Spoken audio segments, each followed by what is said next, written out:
শুনছেন গল্প স্বল্প 107 FM রেইনবোতে। গল্প স্বল্প, গল্প স্বল্প। গল্পের সব চরিত্র কাল্পনিক, বাস্তবের সঙ্গে এর কোনো রকম মিল সম্পূর্ণ কাকতালীয়। চরিত্র ও ঘটনাবিন্যাস শুধুমাত্র শিল্প সৃষ্টির কারণেই নির্মিত। ধূমপান ও মদ্যপান স্বাস্থ্যের পক্ষে ক্ষতিকারক। 107 FM রেইনবো এটিকে কোনোভাবেই সমর্থন করে না। 107 FM রেইনবোতে গল্প স্বল্প অরিজিনালসে আজ শুনবেন নাইট স্কুলের কমান্ডো দল। লিখেছেন সৈকত মুখোপাধ্যায়। লেখকের জন্ম এবং বেড়ে ওঠা হুগলি জেলার উত্তরপাড়া শহরে। ইংরাজি সাহিত্যে স্নাতকোত্তর উপাধি লাভের পরে তিনি দীর্ঘদিন পশ্চিমবঙ্গ সরকারের অর্থ দপ্তরে আধিকারিক হিসেবে কাজ করেছেন। ছোট এবং বড় সবার জন্যে সব রকমের লেখাতেই তিনি সিদ্ধহস্ত। তাঁর প্রকাশিত গ্রন্থের সংখ্যা ৪৫। সাহিত্যে তাঁর অবদানের জন্য বোম্বে ডাক সাহিত্য সম্মান, নান্দনিক সাহিত্য সম্মান এবং দীনেশচন্দ্র স্মৃতি পুরস্কারে সম্মানিত হয়েছেন। গল্প স্বল্প অরিজিনালসে আজ শুনবেন সৈকত মুখোপাধ্যায়ের লেখা নাইট স্কুলের কমান্ডো দল। গল্পের কথক এবং তারুর ভূমিকায় আত্রেয়। গল্পের সূত্রধার সৌমি। শুরু হচ্ছে নাইট স্কুলের কমান্ডো দল।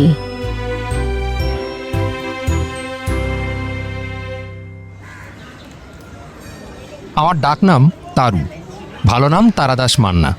বেলেঘাটা খালপোল বস্তিতে থাকি। বয়স ১৯। রিসেন্টলি আমার জীবনে একটা দারুণ ঘটনা ঘটে গেছে, যাকে বলে মেমোরেবল ইভেন্ট। মাস ৬ আগে দাদু একবার ওই এসেটাই আমাদেরকে লিখতে দিয়েছিলেন, a memorable event in your life. একটা কথা প্রথমেই বলে রাখি, যাকে দাদু বলছি তিনি কিন্তু রক্তের সম্পর্কে আমার দাদু হন না, তবে সম্পর্কটা তার চেয়ে কিছু কম গভীর নয়। এই গল্পটাও দাদুকে নিয়েই। যা বলছিলাম, দাদু ওই এসেটা লিখতে দিয়েছিলেন। আমি তখন অবধি যেটা সবচেয়ে আমার জীবনে স্মরণীয় ঘটনা ছিল সেটার কথাই লিখেছিলাম যেদিন ট্রেনে ধূপ বেচতে গিয়ে আমার বাবার পা কাটা গেল সেই দিনটার কথা। শেষকালে এটাও লিখে দিয়েছিলাম যে বাবা এখন ভালো আছে, ক্রাচ নিয়ে চলাফেরা করছে, তবে কাজকর্ম বিশেষ কিছু করতে পারে না। বই বাঁধানোর কাজটা জানতো, কেউ বাড়িতে বই নিয়ে এলে বাঁধিয়ে দেয়। তবে খালপোল বস্তিতে আর কটা বাড়িতেই বা বই আছে, সেজন্যই আমি ইলেকট্রিকের দোকানে কাজ নিয়েছি, আর মা বাড়ি বাড়ি কাপড় কাচে, বাসন মাজে। দাদু দেখি খাতাটা হাতে নিয়ে গম্ভীর মুখে বসে আছেন। আমি তো ভাবছি খেয়েছে রে, তাহলে নিশ্চয়ই বোধহয় টেন্সের গন্ডগোল করে ফেলেছি। দাদু সব সময় বলেন, শোন, ছোট ছোট সিম্পল সেন্টেন্সে লিখবি, তাহলে টেন্সের গন্ডগোল হবে না। কমপ্লেক্স সেন্টেন্স বানাতে গিয়েছিস কি মরেছিস? আমার আবার সেন্টেন্সগুলো কেমন করে যেন একটু কমপ্লেক্সই হয়ে যায়। বুলে, বকাই, মান্তু আর টুকটুকির কিন্তু এই প্রবলেমটা নেই। ওরা বেশ ছোট ছোট ভাগে ভাগ করে লিখতে পারে। যাকে তারপর কি হলো বলি। দাদু তো খাতাটা হাতে নিয়ে চুপ করে বসে আছেন। তারপর একবার চশমাটা খুলে হাতে নিয়ে ধুতির কোঁচায় চোখ মুছলেন, ফোঁস করে দুবার নাক টানলেন, তারপর বললেন, বুঝলি তারু, লেখাটা খুব ভালো হয়েছে, খুবই ভালো হয়েছে। এসব তো আর চিল্লারে সোমের বাচ্চাগুলোর মতন বই থেকে মুখস্থ করে লেখা নয়। On a sunny morning I went to Calcutta zoo along with my parents. একেবারে জীবন থেকে তুলে আনা ঘটনা। আরে ভালো তো হবেই। চিল্লারে সোম মানে বুঝলে না তো? Children's on home. আমাদের খালপোল বস্তির সামনে বেলেঘাটা মেন রোডের ওপরেই একটা ইংলিশ মিডিয়াম স্কুল। ওই স্কুলের বাচ্চাদের যে অবাঙালি ভ্যান কাকুরা নিয়ে নিয়ে আসে, তারা অত বড় নামটা পরিষ্কার করে বলতে পারে না। তারা বলে কোন স্কুলের বাচ্চা না চিল্লারে সোমের বাচ্চা। ওই স্কুলটার উপরে দাদুর খুব রাগ, কারণ উনি যখন ওই স্কুলের হেডমিস্ট্রেসকে রিকোয়েস্ট করেছিলেন যে আমাদের 5 জনকে একটু ওনার স্কুলে ভর্তি করে নিতে, ক্লাস করাতে হবে না, শুধু যাতে মাধ্যমিক পরীক্ষাটায় বসতে পারি তার জন্য নামটা লিখিয়ে নিলেই হবে, তখন হেডমিস্ট্রেস ওনাকে খুব বাজে বাজে কথা বলে তাড়িয়ে দিয়েছিলেন, আর তাই ভ্যানওয়ালাদের দেওয়া ওই নামটা দাদুর খুব পছন্দ। আমাদের খাতায় কোনো ভুলচুক দেখলেই বলবেন, ইস, এটা তো চিল্লারে সোমের বাচ্চাগুলো ঠিক করে দিত রে। আবার কখনো বলেন, একবার ডেকে নিয়ে আয় চিল্লারে সোমের দিদিমণিদের, দেখে যাক ইউনিটারি মেথড কেমন করে শেখাতে হয়। হ্যাঁ, যা বলছিলাম, দাদু তারপর মেমোরেবল কথাটার চারপাশে লাল কালি দিয়ে একটা গোল দাগ টেনে সেটার ওপর পেন বোলাতে বোলাতে বললেন, কিন্তু বাবা তারাদাস, এই শব্দটার অর্থ বোধহয় আমরা যা মনে রাখতে চাই, যা মনে রাখা উচিত। আমরা কি দুঃখের কথা মনে রাখতে চাই? চাই না। বুঝতে পারছি আমার বাবার ওই অ্যাক্সিডেন্টের কথা তুমি ভুলতে পারছো না, কিন্তু তোমার চেষ্টা করা উচিত ওটাকে ভুলে যাওয়া। ওটা মেমোরেবল নয়, ফরগেটেবল। কেমন? আর এর উচ্চারণটা সফট হবে, ফরগেটেবল। দাদুর এইরকম মাস্টারির চোটে আমাদের কথায় কথায় ইংরেজি বলার একটা হ্যাবিট তৈরি হয়ে গেছে। বাকি কাহিনীটা শুনতে শুনতেই সেটা বুঝতে পারবে। এ ব্যাপারে দাদুর বক্তব্য হচ্ছে, তোরা তো চিরকাল এরকম বস্তির ঘরে থাকবি না।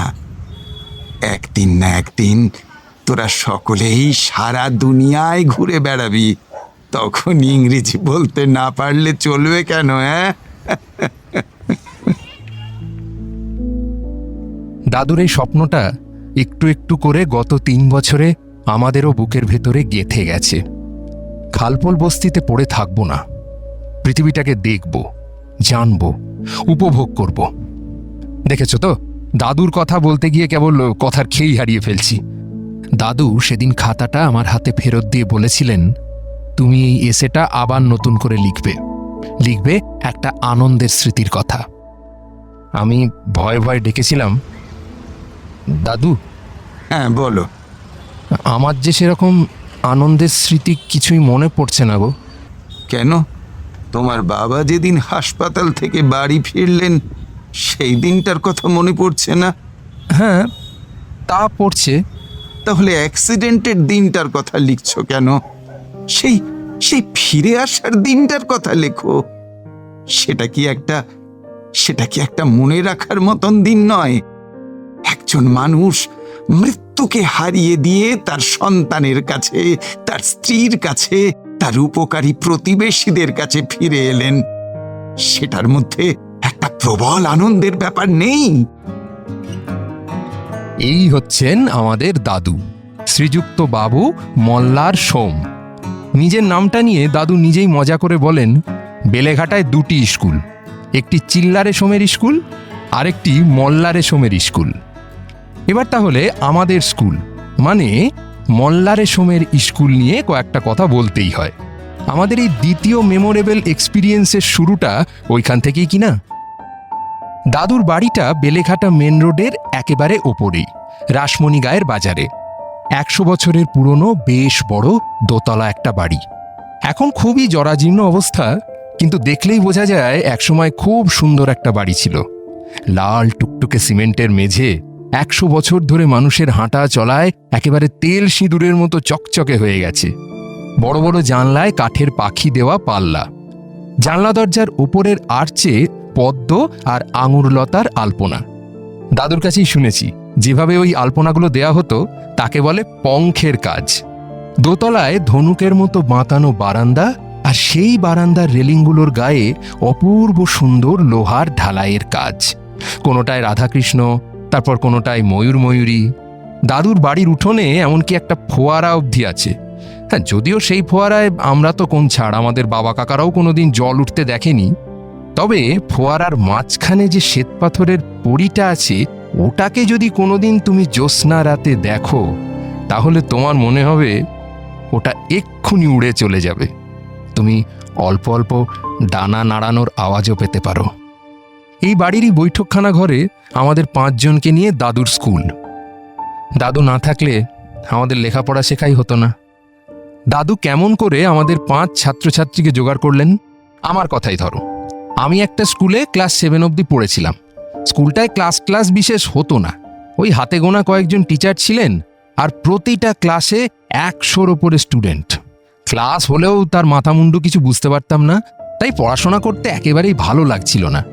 ওদিকে সাদা খাতা জমা দিয়ে বছরের পর বছর প্রমোশনটাও ঠিক পেয়ে যাচ্ছিলাম।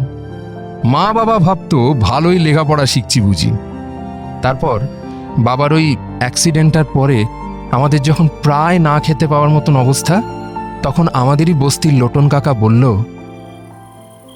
চল তারু, আমার দোকানে কাজ করবি, চল। তোর বাবার এই অবস্থা, ছেলে হিসেবে তোর তো কিছু দায়িত্ব আছে নাকি? আমার তো ভারী আনন্দ হলো। যাক বাবা, স্কুল টুল ছেড়ে দিয়ে শিয়ালদায় লোটন কাকার ইলেকট্রিকের দোকানে কাজে ঢুকে পড়লাম। প্রথম কাস্টমাররা আমাকে বাড়িতে ঢুকতে দেখলেই ভুঁড়ু কুচকে বলতো, লোটনটার আক্কেল একবার দেখো, এইটুকুনি একটা ছেলেকে পাঠিয়েছে ফ্যান সারাতে। দেখিস বাবা, কারেন্ট খেয়ে আবার মরিস না যেন, তাহলে আমাদের পুলিশে ধরবে। কিন্তু তারপরেই আমি যখন কোমরে একটা ফ্লায়ার্স গুঁজে তত্তর করে ঘড়ান চিবে ওপরে উঠে বড় বড় ফ্যানের হাঁড়ি মাথায় করে নামিয়ে আনতাম, কিংবা ধরো পোঁ করে দেয়ালে ড্রিল করে আলোর ব্র্যাকেট নিমেষের মধ্যে ফিট করে দিতাম, তখন সেই কাস্টমারদের মুখে কথাই সরত না। এমন অবস্থা হলো যে কদিন বাদ থেকে লোটন কাকার কাছে ফোন আসতে শুরু করলো। তারুকেই পাঠাবি কিন্তু লোটন, অন্য কাউকে পাঠাস না। লোটন কাকা আমার মাইনে বাড়িয়ে দিল। দিব্যি কাটছিল দিনগুলো। শুধু মাঝে মাঝে কোনো স্কুল বাড়িতে লোটন কাকার সঙ্গে কাজ করতে গেলে ব্ল্যাকবোর্ড আর বেঞ্চিগুলো দেখে না মনটা কেমন যেন করতো। আমার পুরনো স্কুলের বইগুলো একটাও ফেলিনি, সব চৌকির নিচে একটা বাক্সর মধ্যে জড়ো করা ছিল। মাঝে মাঝে বার করে দেখতাম, বিশেষ করে বাংলা গল্প কবিতার বইগুলো। মনে হতো, ইস, যদি পড়াশোনাটা চালিয়ে যেতে পারতাম। এই সময় একদিন দাদু, মানে শ্রী মল্লার সোম, একটা কাঁধ ব্যাগে খানচারেক ছেঁড়া খোঁড়া ইংরেজি বই নিয়ে একে ওকে জিজ্ঞেস করতে করতে আমাদের বাড়িতে এসে হাজির। বাবা তখন উঠোনের একপাশে বসে মুড়ি খাচ্ছিল। দাদু বাবাকে বললেন, দেখো, আমার এই বইগুলো আমি হাতছাড়া করতে পারবো না। ভীষণ দামি বই কিনা। আমি বরং বসছি, তুমি আমার সামনেই এগুলোকে বাঁধিয়ে দাও। বাবা নাকি দাদুকে চিনত। বেলেঘাটার অনেকেই চেনে। দাদুর বাবা ছিলেন বিরাট জমিদার। ওই ফোয়ারাওয়ালা বাড়িটা তাঁরই বানানো। দাদু ইচ্ছে করলেই বিলেত গিয়ে জজ ব্যারিস্টার হয়ে ফিরতে পারতেন, কিন্তু তার সেরকম ইচ্ছেই হয়নি। তিনি চেয়েছিলেন শিক্ষক হতে। হয়েছিলেনও তাই। প্রায় একা হাতে মৌলালির কাছে একটা স্কুল তৈরি করেছিলেন। সারা জীবন সেখানেই পড়িয়েছেন। এখন সেই স্কুলটার বেশ নাম ডাক, সরকারি সাহায্যও পায়, কিন্তু স্কুলের কাজকর্ম দাদুর পছন্দ নয় বলে তিনি আর ওদিকটা মারান না। যাই হোক, বাবা তো 2 ঘন্টা ধরে যত্ন নিয়ে বইগুলোকে বাঁধিয়ে দিল, আর পুরো সময়টা দাদু আমাদের উঠোনে বসে বাবার সঙ্গে গল্প করলেন। তার মধ্যে কি কথা হলো কে জানে। আমি দোকান বন্ধ করে রাতে বাড়ি ফেরা মাত্র বাবা বলল, তারু, তুই এখনই একবার রাসমণি বাজারের গায়ে সোমবারই চলে যা। কেন, ফিউজ উড়ে গেছে নাকি? কাল সকালে গেলে হবে না? আরে ধুর, সোমকর্তা তোকে পড়াশোনা শেখাবেন, এমনকি তোকে মাধ্যমিক পাশ করানোর ব্যবস্থাও করে দেবেন বলেছেন। কিন্তু আমার দোকানের কাজ? আরে সেই জন্যই তো উনি তোদের রাত 9টার পরে পড়তে বসাবেন। 2-1 ঘন্টা যা হয় পড়ে আয় না। প্রথম দিন যে লজ্জা, যে ভয় নিয়ে রাসমণি বাজারের ওই বাড়িতে ঢুকেছিলাম তা আজও মনে আছে। পায়ে পায়ে বারান্দার লাগোয়া মস্ত ঘরটার দরজায় গিয়ে দাঁড়ালাম। বাইরে থেকেই দেখা যাচ্ছিল খুব রোগা আর লম্বা একজন মানুষ একটা মস্ত বড় টেবিলের একপাশে বসে আছেন। গায়ে ধবধবে সাদা হাফহাতা গেঞ্জি আর ধুতি। তার মুখটা বইয়ের দিকে নামানো, তাই শুধু এক মাথা সাদা চুলই দেখতে পাচ্ছিলাম। ওনার উল্টো দিকে বসেছিল আমারই বয়সী 2 ছেলে আর 2 মেয়ে। আমি এসেছি এটা বুঝতে পেরেই বয়স্ক মানুষটা মুখ তুলে তাকালেন। তখন দেখলাম মোটা কাঁচের চশমার আড়ালে বিশাল বড় বড় 2 চোখ, খাড়া নাক আর চওড়া কপাল। একগাল হেসে যেই বললেন, তুমি কি তারা দাস নাকি? এসো এসো এসো, ভেতরে এসো। অমনি আমার সব ভয় আর লজ্জা কোথায় যেন উড়ে গেল। মনে হলো এই লোকটা আমার কতদিনের চেনা। উনি শেখালেন ওনাকে দাদু বলে ডাকতে। আলাপ করিয়ে দিলেন ওই ছেলে মেয়েগুলোর সঙ্গে।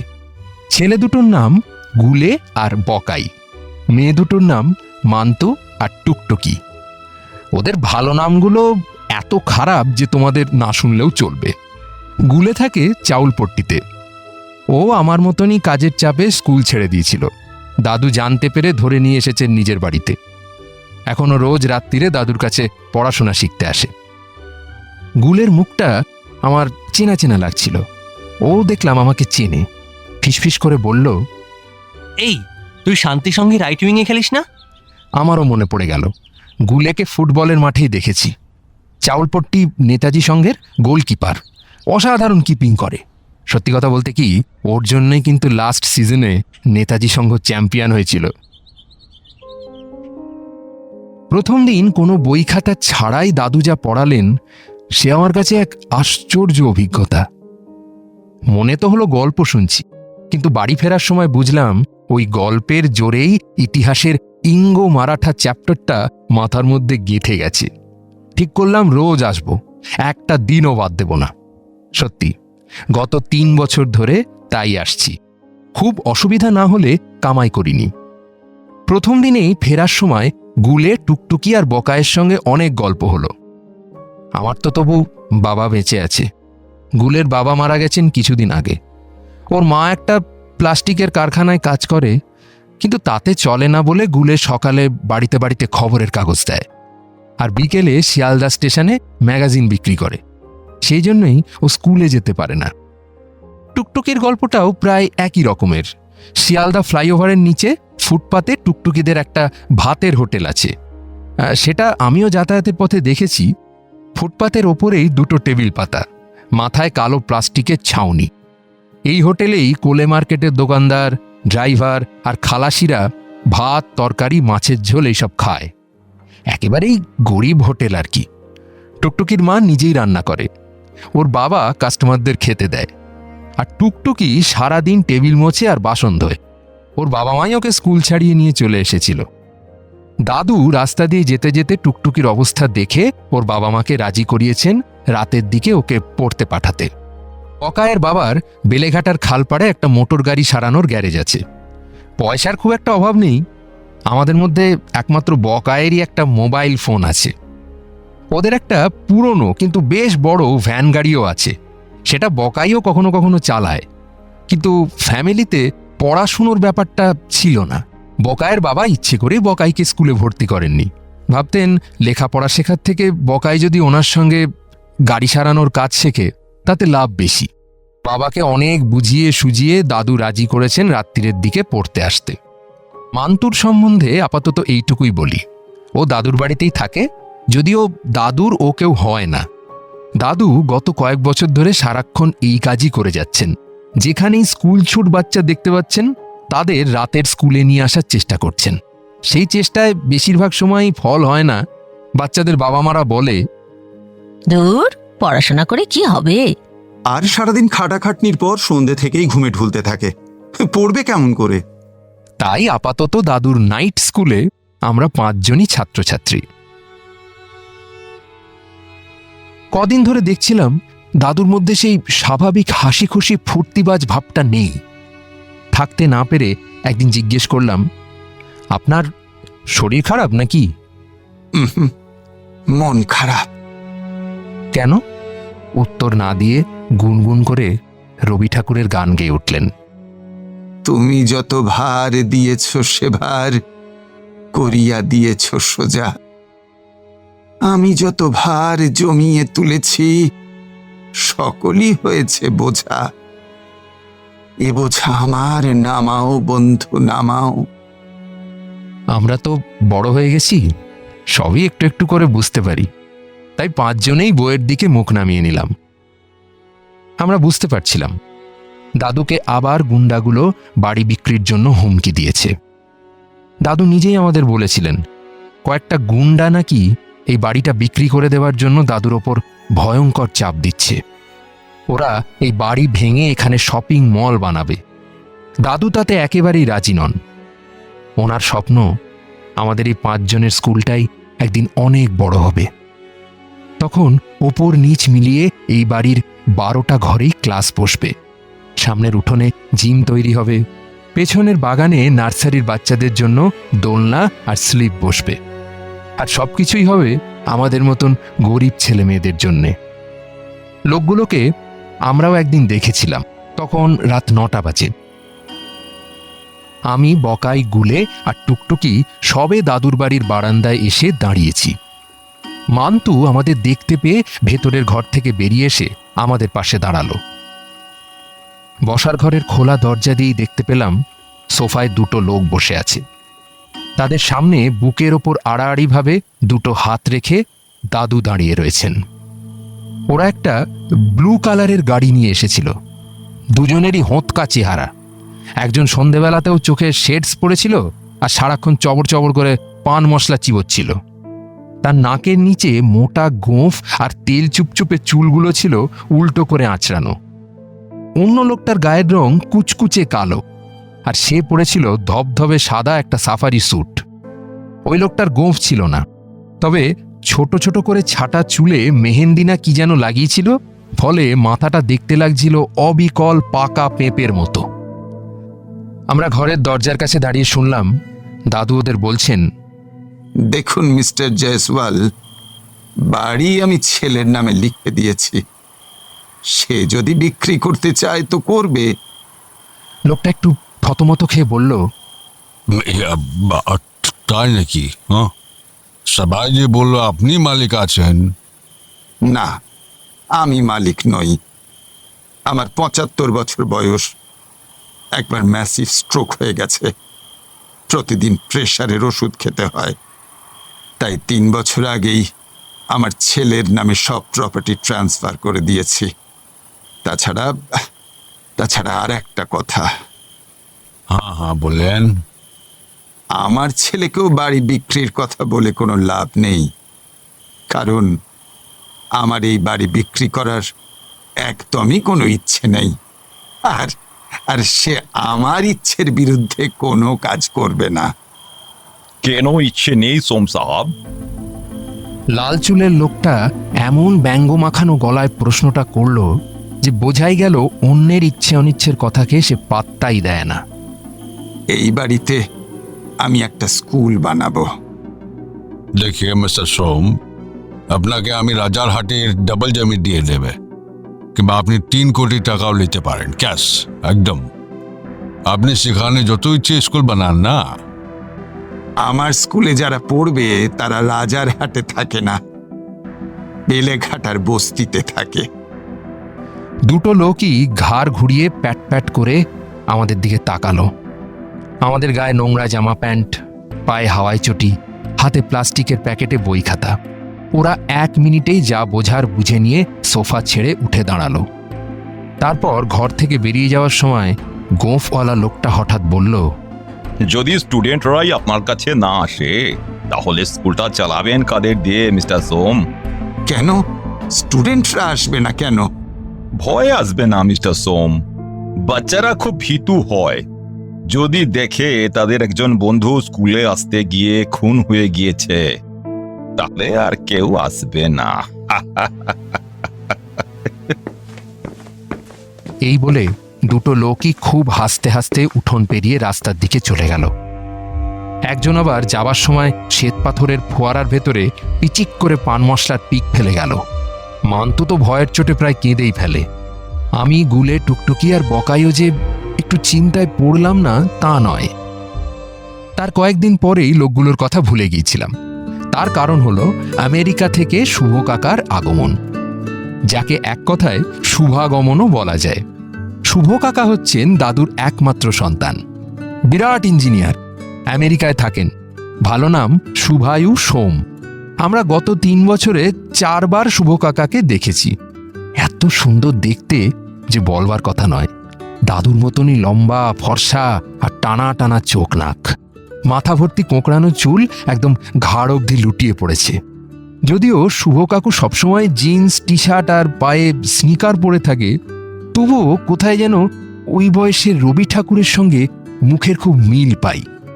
আর স্বভাবটাও একেবারে দাদুর মতন, সারাক্ষণ হো হো করে হাসছে, গান গাইছে। এ দেখো, শুভ কাকার কথা বলতে গিয়ে বেশিক্ষণ ওই আপনি আজ্ঞেটা চালাতে পারলাম না। আমার দোষ নেই, প্রথম যখন আলাপ হয়েছিল তখনই শুভ কাকা আমাদের বলে দিয়েছিল।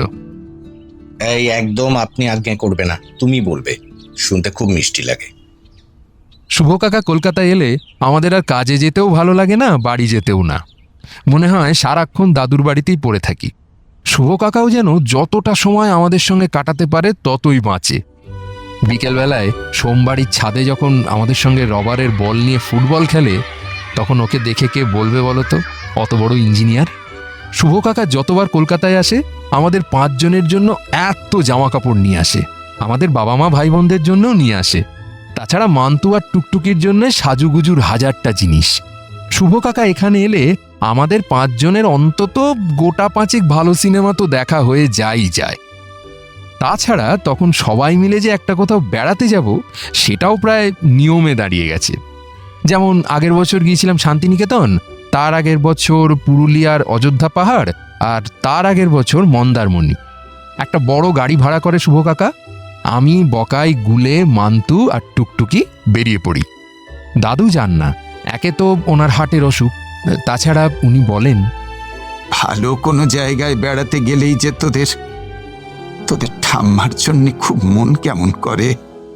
রাসমণি বাজারের বাড়িতে এমনিতে সারা বছর মাত্র 3টে মানুষ থাকেন, দাদু, মনুদিদা আর মান্তু। মনুদিদার বয়স দাদুর চেয়ে একটু কম। তিনি দাদুর কিরকম যেন বোন হন। সোমবাড়ির রান্নাবান্না, ঘর সংসারের সব কাজ মনুদিদাই সুপারভাইজ করেন। আমরা বেড়াতে গেলে দাদু আর মনুদিদা এই দুজন বাড়িতে থাকেন। এবার দিন দুয়েক কলকাতায় কাটিয়েই শুভ কাকা বলল, চলো সুন্দরবন ঘুরে আসি বরং। ছোটবেলায় একবার গিয়েছিলাম, ভারী চমৎকার লেগেছিল। এখনো মনে আছে জানো, ওখানকার নদীগুলোর জলের রং নীল আর পাড়ের গাছগুলো একেবারে ঝলমলে সবুজ। এমন কালার কম্বিনেশন কোথাও দেখিনি। চলে গেলাম হই হই করে সুন্দরবন।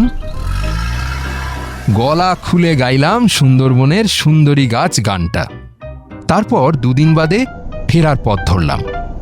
আর ফিরে আসার পথেই খবর পেলাম দাদু আগের দিন সন্ধেবেলা থেকে বাড়ি ফেরেননি। শুভ কাকার সেলফোনে মনুদিদাই দুঃসংবাদটা জানালেন। সেদিনটা ছিল সোমবার, ঘড়িতে তখন বাজে 12টা। আমরা ক্যানিংয়ের একটা রোড সাইড হোটেলে বসে পার্শে মাছের ঝোল দিয়ে ভাত খাচ্ছিলাম। খবরটা শুনেই আমরা সকলে খাওয়া ছেড়ে উঠে হাত টাত ধুয়ে তখনই গাড়ি স্টার্ট করে দিলাম। আর শুভ কাকা এমন জোরে বাকি রাস্তাটা ড্রাইভ করলো যে আমরা ঠিক বিকেল 3টেয় রাসমণি বাজারের বাড়িতে ঢুকে পড়লাম। তারপর আমরা যে ঘরটায় বসে পড়াশোনা করি, সেই ঘরে বসেই সকলে মনুদিদার মুখ থেকে পুরো ঘটনাটা শুনলাম। আগের দিন মানে রোববার ওই রাত 9টা নাগাদ একজন সুন্দরী মহিলা, পোশাক আশাক দেখলে কোনো সন্দেহই থাকে না যে তিনি কোনো হসপিটালের নার্স, একটা সাদা অ্যাম্বাসাডার থেকে নেমে হন্তদন্ত হয়ে বাড়িতে ঢুকে আসেন। তারপর দাদুকে জিজ্ঞেস করেন, আপনি কি মিস্টার মল্লার সোম? হ্যাঁ। আমি ডায়মন্ড হারবার রোডের সানশাইন হসপিটাল থেকে আসছি। আপনার ছেলে আর নাতি নাতনিরা সুন্দরবন থেকে বেরিয়ে ফেরার সময় একটা বিচ্ছিরি রোড অ্যাক্সিডেন্টে ওয়েন্ডেড হয়েছেন। আপনি শিগগির আমার সঙ্গে চলুন। সেই কথা শুনে দাদু আর একটুও দেরি না করে ওই মহিলার সঙ্গে সেই সাদা অ্যাম্বাসাডারে চেপে রওনা হয়ে যান। তারপর থেকে তার আর কোনো খবর নেই। দাদু ফিরছেন না দেখে মনুদিদা রাত 10টা থেকে 12টার মধ্যে অন্তত 20 বার দাদুকে ফোনে ধরবার চেষ্টা করেন। প্রত্যেকবারই শোনেন ফোন সুইচড অফ। মনুদিদা ভয় পেয়ে শুভ কাকাকে ফোন করেন, কিন্তু শুভ কাকার ফোনও ছিল সার্ভিস এরিয়ার বাইরে। সত্যি, কাল আমরা পাথর প্রতিমার যে ট্যুরিস্ট বাংলোটাতে ছিলাম সেখানে মোবাইলের টাওয়ার ছিল না। শুভ কাকা বলল, তারপর আর কি, কাল রাত থেকে একবার দাদার ফোনে আর একবার তোর ফোনে আমি সমানে চেষ্টা করে যাচ্ছি। দাদার ফোন সারাক্ষণ সুইচ অফ বলছে, তোর ফোন বলছে সার্ভিস এরিয়ার বাইরে। শেষে আমি আর থাকতে না পেরে ওই পাশের বাড়ির অনিমেষ বাবু, ওনাকে সব ঘটনা খুলে বললাম বললাম আমাকে একটু সানশাইন হসপিটালে নিয়ে যেতে পারবেন? শুভ, তারু, গুলে ওরা বেঁচে আছে, এরা মরে গেছে, আমি তো তাই বুঝতে পারছি না। উনি উনি তারপরে ওই কি বলে ওই নেট টেট সমস্ত দেখে উনি বললেন ডায়মন্ড হারবার রোডে সানশাইন হসপিটাল বলে কোনো হসপিটাল নেই। ইনফ্যাক্ট সারা কলকাতাতেই ওর নামে কোনো হাসপাতাল নেই। শুনে তো আমার মাথায় বাজ ভেঙে পড়লো। তারপর তারপর তারপর 12টা নাগাদ তোকে ফোনে ধরতে পারলাম। এবার তুই বল শুভ, আমি আর কি করতে পারতাম, তুই বল। শুভ কাকা 2 হাতে মাথাটা চেপে ধরে বলল, ও গড, আমার বাবাকে তুমি কোন ধাতুতে গড়েছিলে ভগবান? কলকাতায় এমন কোন হাসপাতাল আছে যারা রুগীর আত্মীয়কে নিয়ে যাওয়ার জন্য বাড়িতে গাড়ি পাঠিয়ে দেয়? বাবা এই জলের মতন মিথ্যে কথাটায় বিশ্বাস করে গাড়িতে উঠে পড়লো। মান্তু, বাবার একটা ফোন নাম্বারে লেখা ডায়েরি ছিল, সেটা কোথায় রাখতো জানিস? হ্যাঁ, ওই বেডসাইড টেবিলের ড্রয়ারে। একটা কাজ করতো, নিয়ে আয়, দেখ তো বেলেঘাটা থানার নাম্বারটা পাস কিনা। মান্তু সবে টেবিলটার দিকে পা বাড়িয়েছে, এমন সময় আমাদের সবাইকে চমকে দিয়ে দাদুর পুরনো আমলের ল্যান্ডলাইনের রিসিভারটা কিড়িং কিড়িং করে বেজে উঠল। শুভ কাকা লাফ মেরে উঠে ফোনটা ধরল। তারপর মিনিট 3 ধরে ওদিকের কথা শুনে রিসিভারটা নামিয়ে রাখল। আমরা দেখলাম, প্রথমত শুভ কাকার কপালে ফোঁটা ফোঁটা ঘাম, দ্বিতীয়ত ওর হাত দুটো কাঁপছে, আর তৃতীয়ত রিসিভারটা ক্রেডালের ওপর না রেখে শুভ কাকা পাশে নামিয়ে রাখল। আমি শুভ কাকার হাত ধরে একটা চেয়ারে বসিয়ে জিজ্ঞাসা করলাম, কি হয়েছে শুভ কাকা? কে ফোন করেছিল? কিডন্যাপার। এই ভয়টাই পাচ্ছিলাম। বাবা হ্যাজ বিন কিডন্যাপড। ওরা কি বলল? শুভ কাকাকে কথাটা জিজ্ঞেস করতে গিয়ে দেখলাম আমার গলার ভেতরে কে যেন অনেকখানি আঠালো ঘুড়ির মাঞ্জা পড়ে দিয়েছে। কথা বলতে ভীষণ অসুবিধে হচ্ছে। তাছাড়াও বুকের ভেতরে দুমদাম করে হৃৎপিণ্ডটা লাফালাফি করছিল। স্ট্যাম্প পেপার কাকে বলে জানিস? যে কাগজের ওপরে বাড়ি বিক্রির দলিল লেখা হয়, সেরকম 10টা ফাঁকা স্ট্যাম্প পেপারে সই করে রাখতে বলল। ওরা পরে বলবে কাগজগুলো কোথায় রেখে আসতে হবে। ওরা মানে কি ওই দাদুকে যারা বাড়ি বিক্রির জন্য চাপ দিচ্ছিল? তোরা কি ব্যাপারটা জানিস নাকি? হ্যাঁ জানি, এমনকি আমরা ওই গুন্ডাগুলোকে দেখেওছি। শুভ কাকা, ওরা আর কি বলল? ওই যা বলে থাকে, পুলিশে এসব কথা জানালে বাবাকে আর জ্যান্ত দেখতে পাবো না। আমি জিজ্ঞেস করলাম, তুমি কি করবে? কি করার আছে বল? শিয়ালদা কোর্টে গিয়ে স্ট্যাম্প পেপার কিনে আনবো, তারপর সই করে ওগুলো রেডি করে রাখবো, যখন চাইবে দিয়ে দেব। কিছুক্ষণ চুপচাপ বসে থেকে আমরা 5 জন আস্তে আস্তে রাস্তায় বেরিয়ে এলাম। তারপর বেলেঘাটা মেন রোডের ফুটপাত ধরে কিছুটা গিয়ে বাঁক নিলাম খালের দিকে। বলেছিলাম না, খালপাড়ে বকায়ের বাবার একটা মোটর গাড়ি সারাবার গ্যারেজ আছে। গ্যারেজ মানে একটা বড়সড় চালা ঘর, তার নিচে সবসময়ই 3-4টে গাড়ি দাঁড়িয়ে থাকে। কোনোটার ইঞ্জিন বার করে সারানো হচ্ছে, কোনোটার বডিতে রং করা হচ্ছে, আবার কোনোটার কাঁচ পাল্টানো হচ্ছে। শুধু এক পাশে একটা বহু পুরনো গাড়ি বছরের পর বছর ধরে পড়ে রয়েছে। পড়ে থাকতে থাকতে সেটার 4টে চাকাই মাটির ভেতরে অনেকটা করে বসে গেছে। ওই গাড়িটা আমাদের 5 বন্ধুর গল্প করার জায়গা। ভেতরে ছেঁড়া সিটের ওপর বসে আমি, বকাই, গুলে, মান্তু আর টুকটুকি অনেক সময় ওর কাছ থেকে পড়া বুঝে নিই, কখনো এমনি নানান গল্প করি, ভবিষ্যতের স্বপ্নের কথা বলি। দাদুর বাড়ি থেকে বেরিয়ে আজও গাড়িটার ভেতরে বসলাম ঠিকই, কিন্তু আমাদের কারোরই মুখ দিয়ে কোনো কথা বেরোচ্ছিল না। আমাদের দুঃখের জীবনের মধ্যে দাদুর কল্যাণে মাত্র 3টে বছর একটু স্বপ্ন দেখার সাহস পেয়েছিলাম। সেই স্বপ্নটাও হঠাৎ করে ভেঙে গেল। দাদু ভেবেছিলেন সামনের বছরে আমাদের মাধ্যমিক পরীক্ষায় বসাবেন। আসলে মাধ্যমিকে বসার বয়স পেরিয়ে গেলেও দাদু আমাদের নিয়ে স্বপ্ন দেখা ছাড়েননি। তাই তার স্বপ্নকে সত্যি করার জন্য আমরাও বেশ জোর কদমে এগোচ্ছিলাম। দাদু আমাদের খান্না স্কুলে অ্যাডমিশনও করিয়ে দিয়েছিলেন।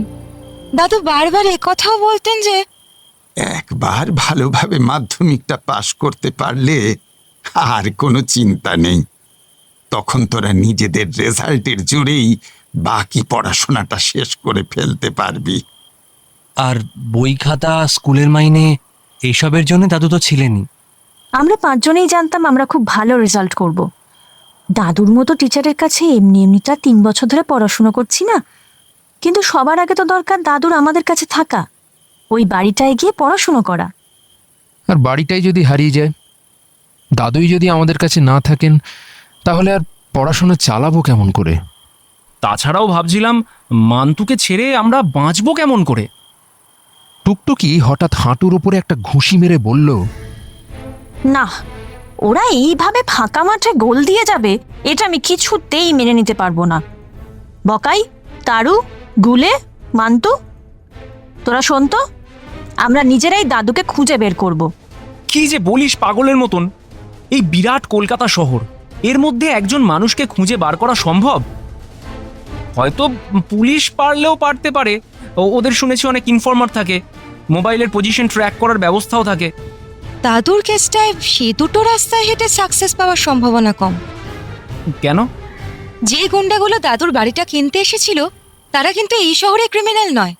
দাদুর কাছেই শুনেছি ওরা সেই জামশেদপুরের লোক, কাজেই এখানকার ইনফর্মাররা ওদের চিনবে না। আর দাদুর মোবাইল তোরা শুরুতেই সুইচ অফ করে দিয়েছে, তাহলে সেটাকে ট্র্যাক করবে কেমন করে? আমরা স্বীকার করলাম মান্তুর কথায় যুক্তি আছে, কিন্তু আমাদের মধ্যে টুকটুকির বুদ্ধি সবচেয়ে বেশি। তাছাড়া ও বেশ অন্যরকমভাবে চিন্তা করতে পারে। দাদু যেটাকে বলেন প্যারালাল থিঙ্কিং।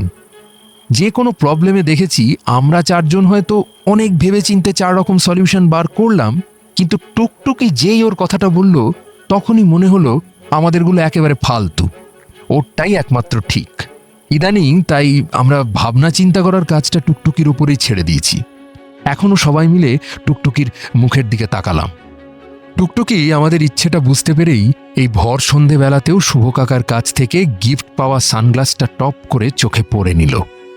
তারপর গম্ভীর মুখে বলল, দেখ, দাদুর কাছেই শুনেছি ভালো ডিটেকটিভ হতে গেলে ক্রিমিনালের মনের মধ্যে ঢুকে পড়তে হয়, তাদের চিন্তাকে ফলো করতে হয়, তাহলেই তুই ক্রিমিনালদের কাছে পৌঁছে যেতে পারবি।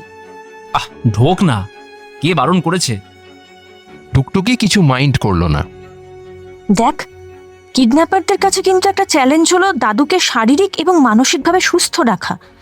একজন 75 বছরের বৃদ্ধ, যার অলরেডি একবার হার্ট অ্যাটাক হয়ে গেছে এবং যিনি রেগুলার প্রেশারের ওষুধ খান, তাকে এমন টেনশনের মধ্যে বাঁচিয়ে রাখাটাই কিন্তু বড় চ্যালেঞ্জ, তাই না?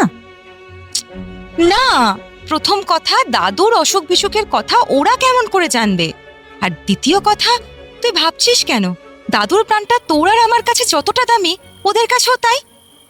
ধর যদি দাদু মরেই যায়, ওদের কি? টুকটুকি সানগ্লাসটা খুলে চোখ বড় বড় করে বলল, দাদুর প্রাণের দাম ওদের কাছে মিনিমাম 3 কোটি টাকা, জানিস না?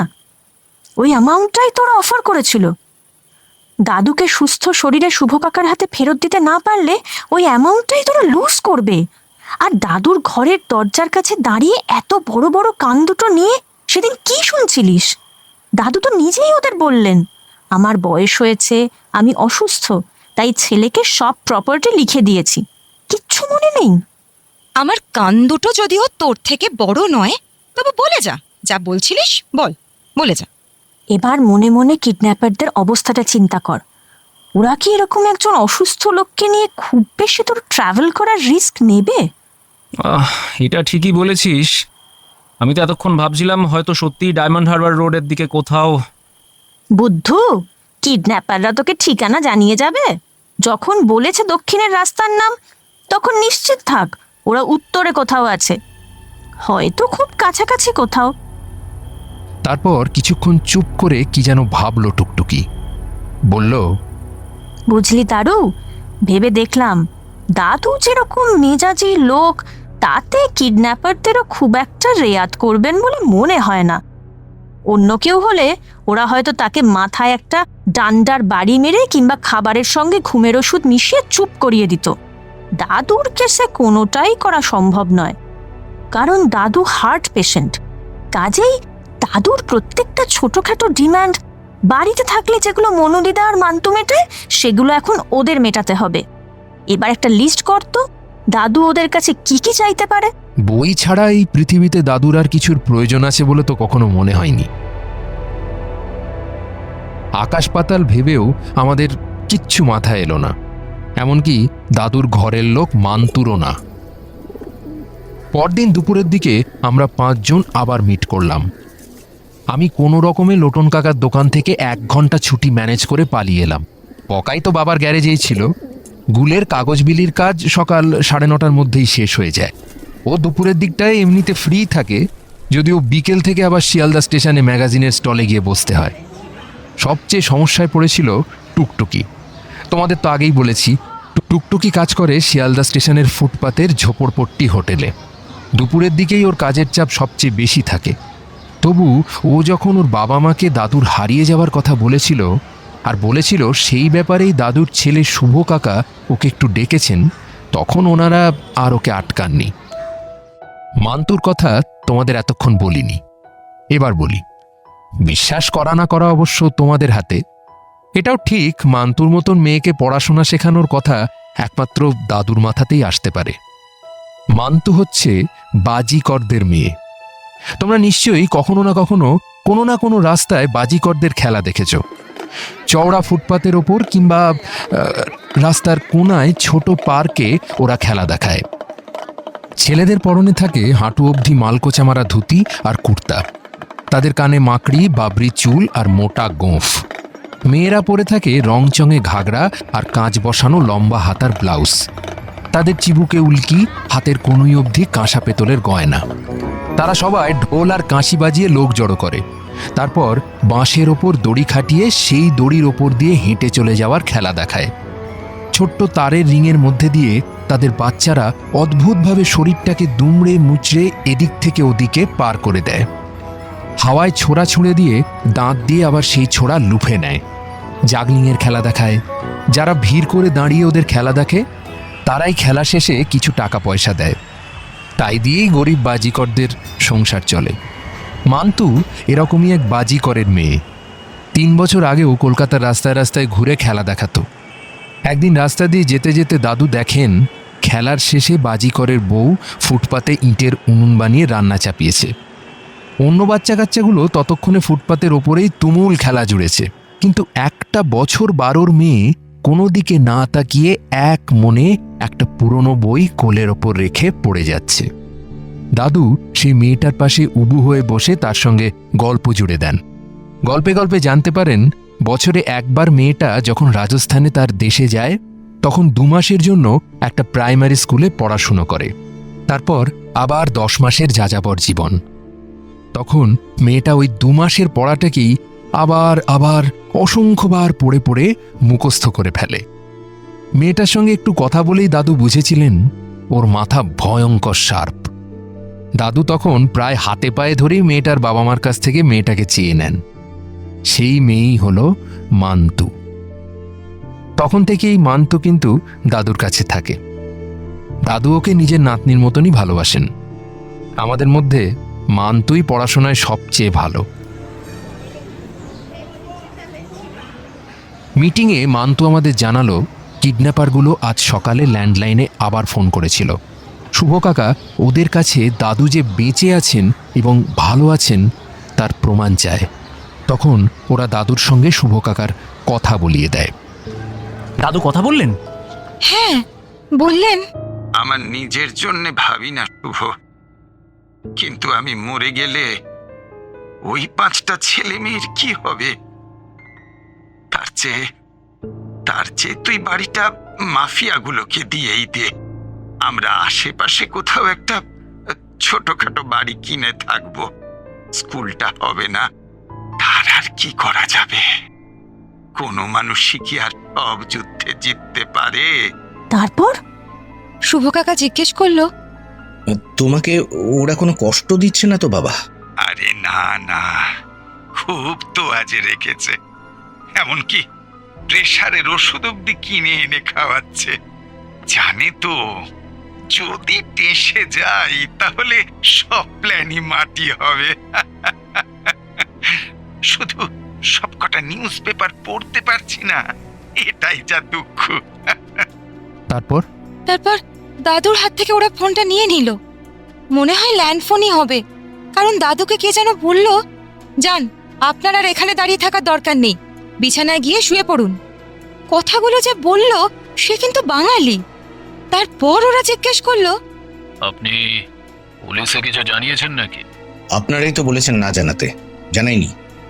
দেখুন, ব্যাগের মধ্যে করে সই করা কাগজগুলো নিয়ে এলেই আমি ওনাকে ছেড়ে দেব। তা কেমন করে জানবো যে আমার বাবা তখনও বেঁচে আছেন কিনা? আমাদের কাজ যদি মিটে যায় তাহলে শুধু মধু মানুষ খুন করে নিজেদের ঝামেলা বাড়াবো কেন? তবে আপনি যদি কোনো রকম বেগরবাই করেন তাহলে মোল্লার সোমকে মারতে আমাদের একটুও হাত কাঁপবে না। তারপর কবে বাবাকে ছাড়বেন? আজই সন্ধেবেলায় বাবাকে ছেড়ে দেওয়ার ব্যবস্থা করা হোক।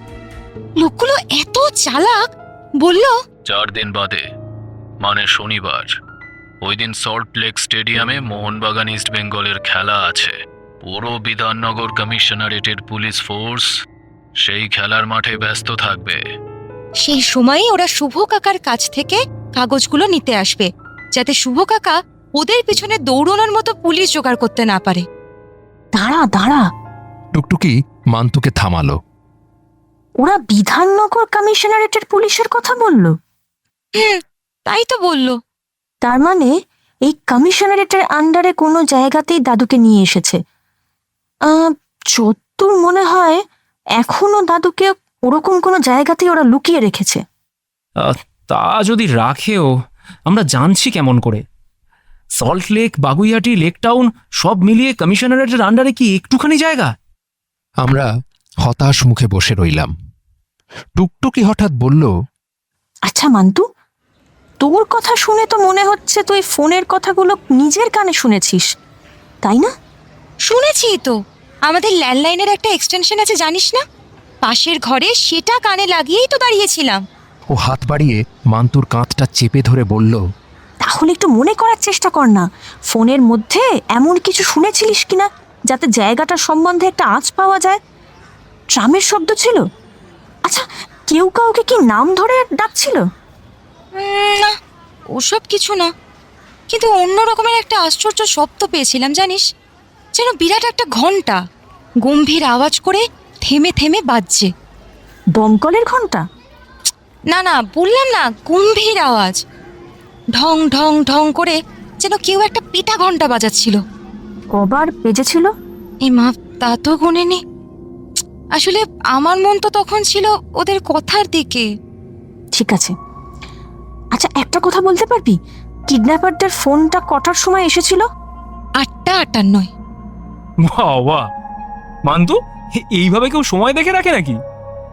একেবারে 8:58 সেকেন্ডটাও বলে দিতে পারবি মনে হচ্ছে।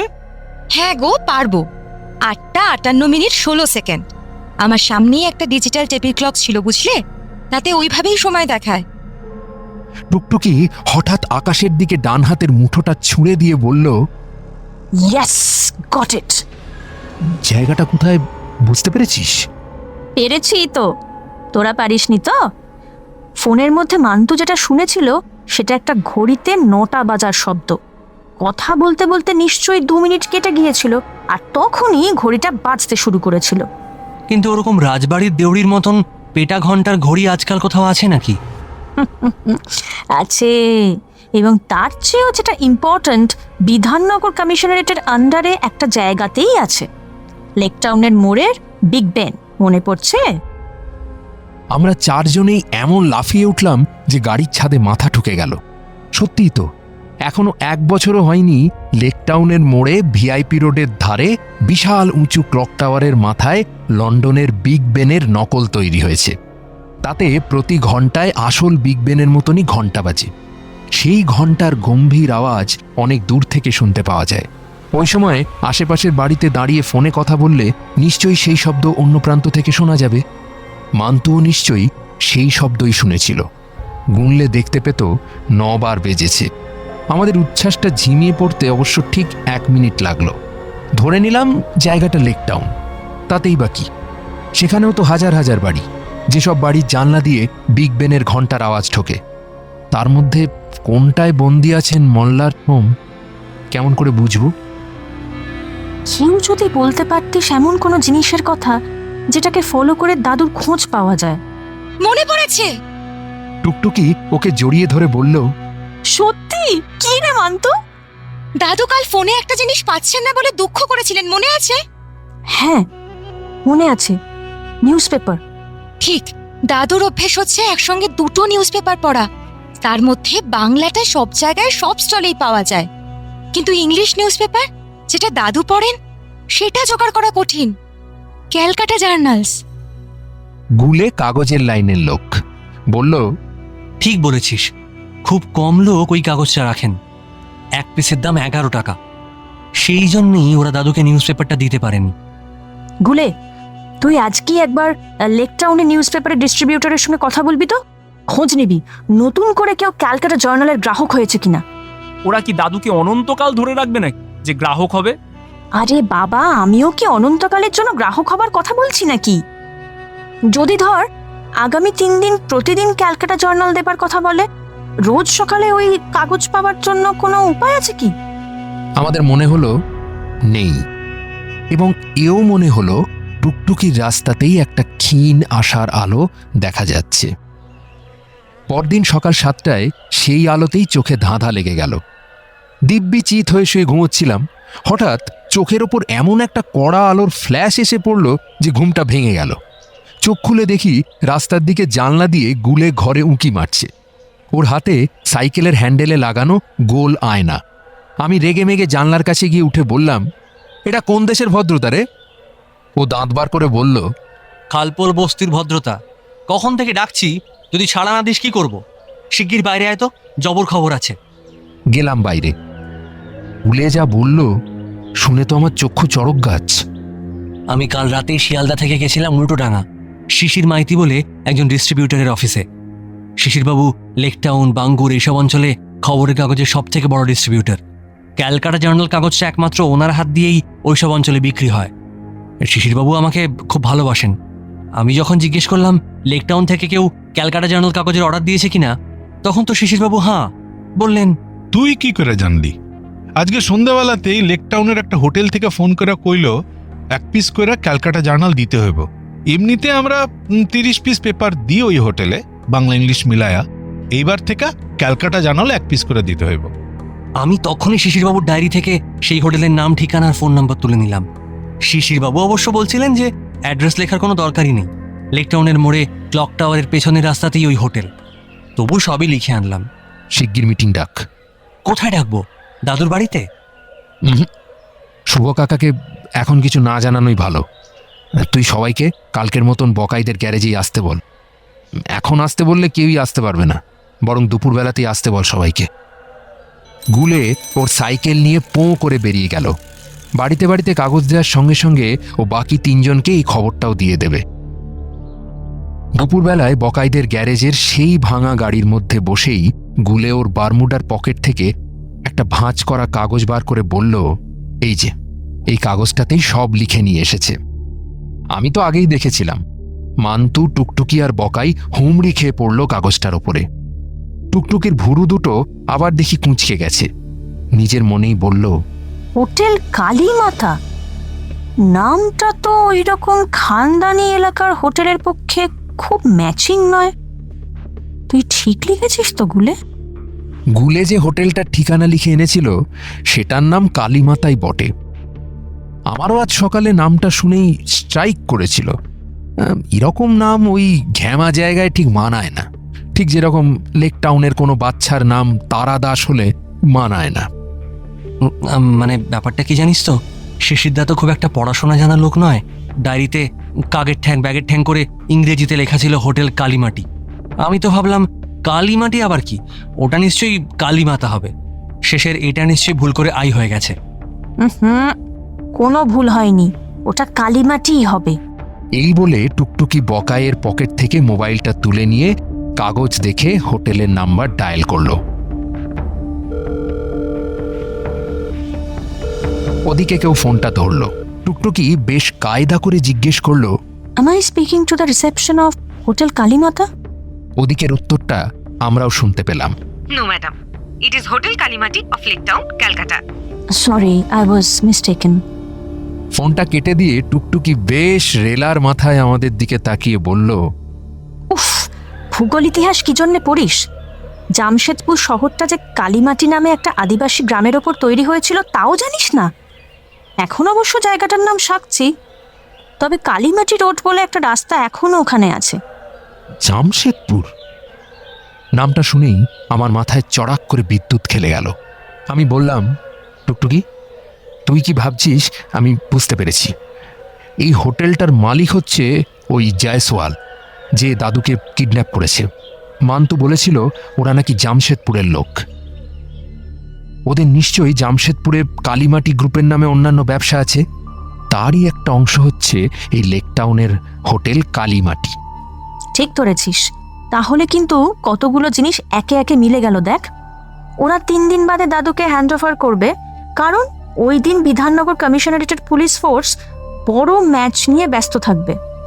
ওরা তার মানে দাদুকে আটকে রেখেছে বিধাননগরের কাছাকাছি কোনো এক জায়গায়, যে জায়গার জানলা দিয়ে ঘড়ির আওয়াজ ভেসে আসে।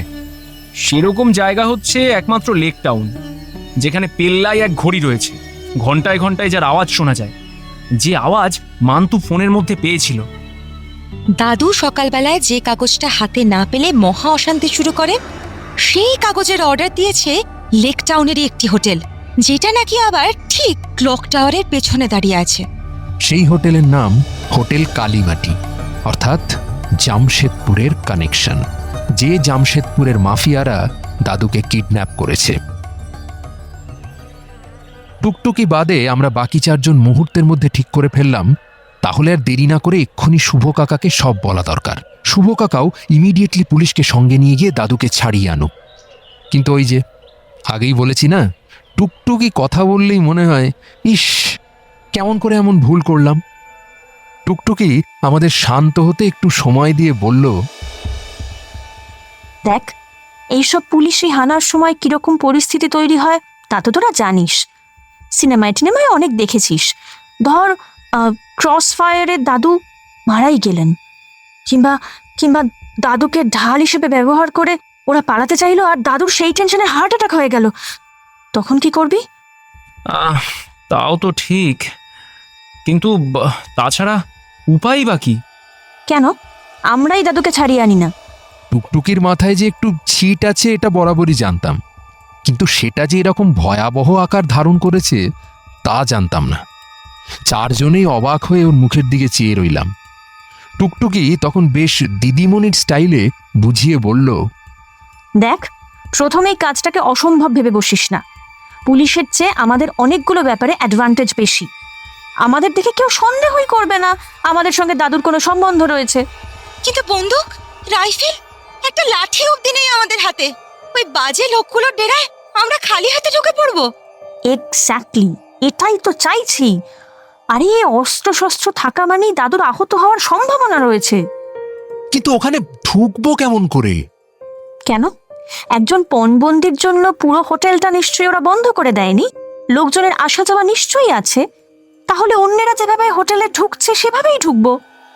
বুঝতেই পারছি তোর একটা প্ল্যান আছে, এটা যদি এবার একটু বলে ফেলিস তাহলে সুবিধে হয়। প্ল্যান তো আছেই, শোন। পরের 15 মিনিট টুকটুকি ফিস করে আমাদের পুরো প্ল্যানটা গুছিয়ে বলে দিল। শোনার পরে ব্যাপারটাকে খুব একটা অসম্ভব বলে মনে হলো না, এমনকি এও মনে হলো আমরা না পারলে আর কেউই দাদুকে ছাড়িয়ে আনতে পারবে না।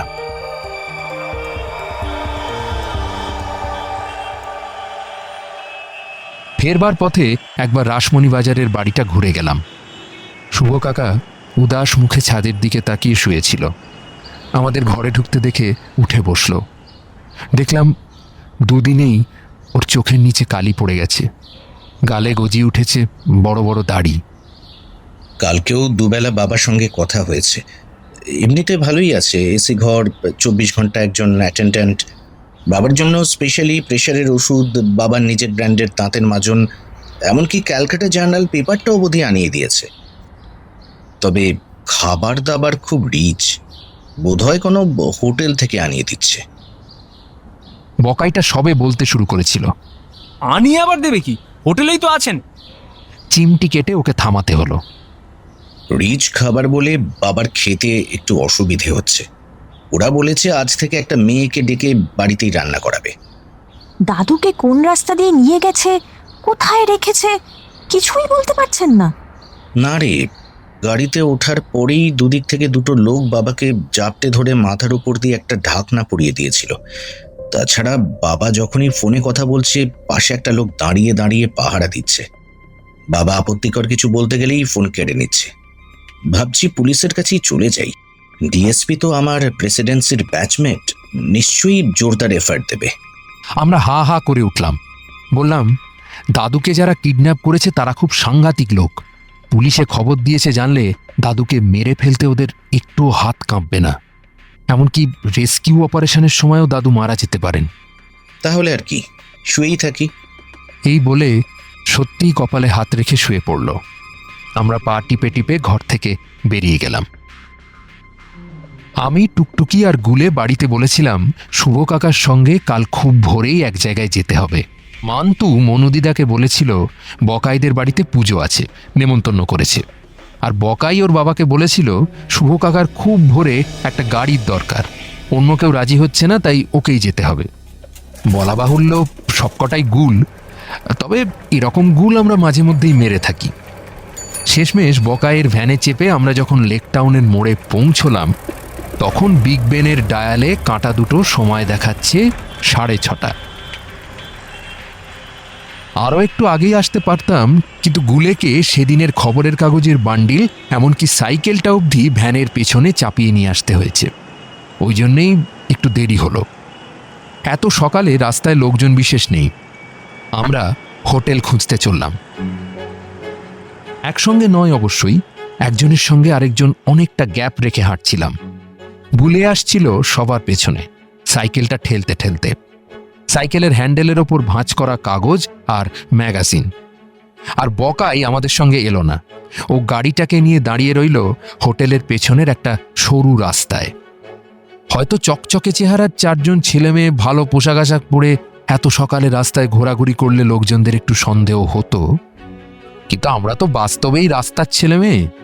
আমাদের ছেঁড়া জামা প্যান্ট, চুলে সস্তার সেলুনের বাজে ছাট, মেয়ে দুটোর চুলে জট, আমাদের পায়ে সস্তার স্যান্ডেল, হাতে ঘড়ি নেই, মোবাইল নেই। চারপাশে আরও যারা এই সাত সকালে ঘোরাঘুরি করছে, ওদের সঙ্গে নিশ্চিন্তে মিশে গিয়ে আমরা লেক টাউনে ঢুকে পড়লাম। সামনেই একটা পুলিশের ভ্যান দাঁড়িয়েছিল। একজন অফিসার শীষ দিয়ে গুলেকে ডেকে নিয়ে একটা নিউজ পেপার কিনলেন।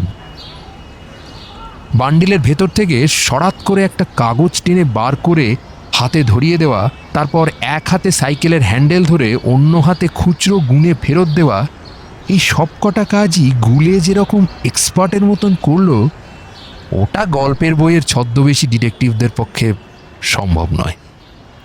হোটেল কালীমাটি সত্যিই একেবারে ক্লক টাওয়ারের গায়েই। ভিআইপি রোডের দিকে মুখ করে দাঁড়িয়ে রয়েছে 5 তলা বাড়ি। সামনে বড় লোহার গেট, অত সকাল বলে অর্ধেকটা মাত্র খুলেছে। তারপর ফুলের টব দিয়ে সাজানো ছোট উঠোন পেরিয়ে বাহারি কাঁচের পেল্লাই দরজা। দরজার ওপাশে নিশ্চয়ই রিসেপশন ডেস্ক আর লাউঞ্জ রয়েছে। প্ল্যান মতন প্রথম এন্ট্রি নিল গুলে।